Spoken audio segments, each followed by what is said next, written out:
ಸಂವಿಧಾನ ಸಮರ್ಪಣಾ ದಿನವನ್ನ ಭಾರತೀಯರಾದಂತ ನಾವೆಲ್ಲರೂ ಕೂಡ ಇಡೀ ದೇಶದಾದ್ಯಂತ ಆಚರಣೆ ಮಾಡ್ತಾ ಇದ್ದೀವಿ. ಈ ದಿನ ಭರತ ಭೂಮಿಗೆ ಮೊದಲು ಈ ಜಗತ್ತಿಗೆ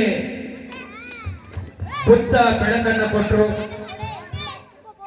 ಆ ನಂತರ ಈ ಭರತ ಭೂಮಿಗೆ ಹೊಸ ಬೆಳಕನ್ನು ಕೊಟ್ಟಂತ ಡಾಕ್ಟರ್ BR ಅಂಬೇಡ್ಕರ್ ಅವರು ಈ ದೇಶಕ್ಕೆ ಸಂವಿಧಾನವನ್ನ ಬರೆದು ಕೃತಿಕಾರರಾಗಿ ಈ ದೇಶಕ್ಕೆ ಬೆನ್ನೆಲುಬು ಕೂಡ ಆಗಿದ್ದಾರೆ.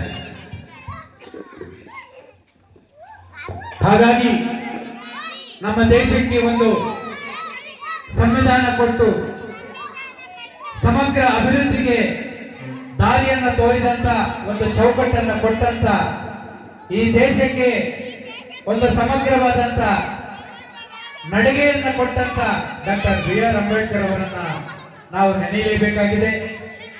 ಇವತ್ತು ಸರ್ವ ಸ್ವತಂತ್ರರಾಗಿ ಈ ದೇಶದಲ್ಲಿ ಬದುಕಲು ನಮಗೆ ಎಲ್ಲ ಅವಕಾಶಗಳು ಇದ್ದಾವೆ.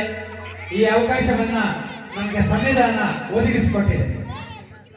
ಮೊದಲಿಗೆ ಈ ಕಾರ್ಯಕ್ರಮದ ಮೊದಲ ಗೀತೆ ಬುದ್ಧರನ್ನ ನೆನೀತಾ ಆರಂಭ ಮಾಡೋಣ.